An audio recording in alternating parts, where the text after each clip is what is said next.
Hello and welcome to CFO Turning Point 2023.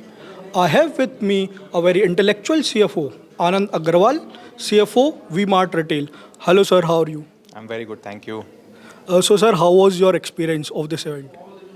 I would say, in one single word, mind boggling.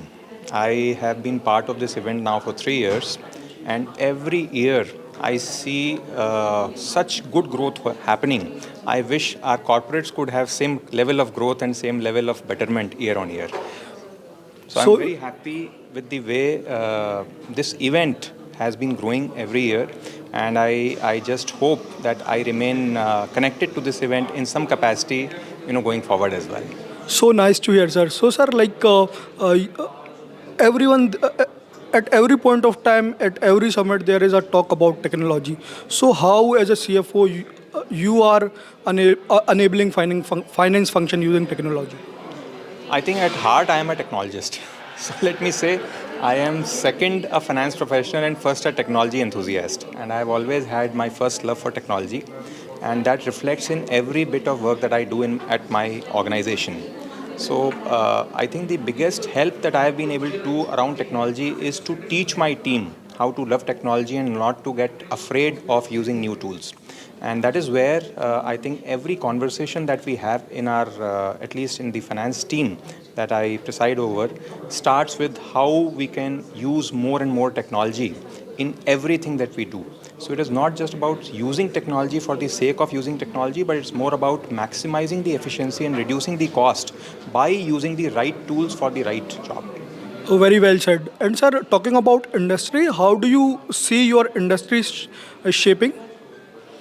From a technology perspective, Yeah. from a usage of technology perspective, I think it's just about begin. So technology has changed a lot of things, and especially the way we are now looking at generative AI and a lot of other AI tools which are now bound to come in the next 1 month or 1 year or 2 years. I think the whole landscape of retail is going to change. The way we choose products, the way we consume, the way we decide what are we going to buy, when we are going to buy, is all going to, I will not say decided, but definitely a lot influenced by our technology and the kind of technology tools that we use in our day-to-day lives. Noted. And sir, coming to macro factors, how do you see inflation, current inflation impacting business? How, or to be more specific, how do you see demand for next 6 to 8 months? So I think inflation, as far as inflation is concerned, it's not a new phenomena. When we started raising rates, when we saw the global economy or all the global large economies raising rates, it was a writing on the wall that inflation is definitely a big problem that everybody wants to solve. And despite raising rates by almost 400 bips in the last 1 year, despite that, I don't see inflation being under control. And because that is because of a lot of other reasons as well.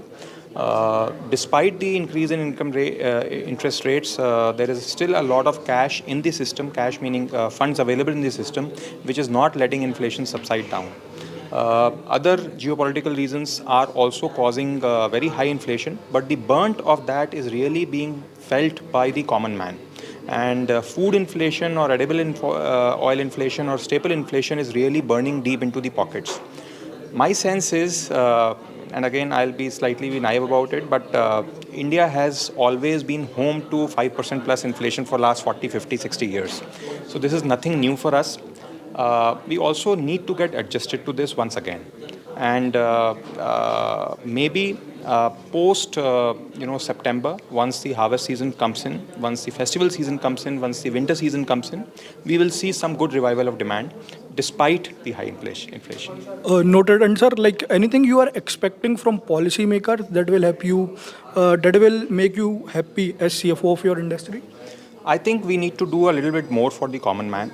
I think while the announcements have all started to happen in the last budget as well, the government made a lot of announcements around capex, infrastructure spends.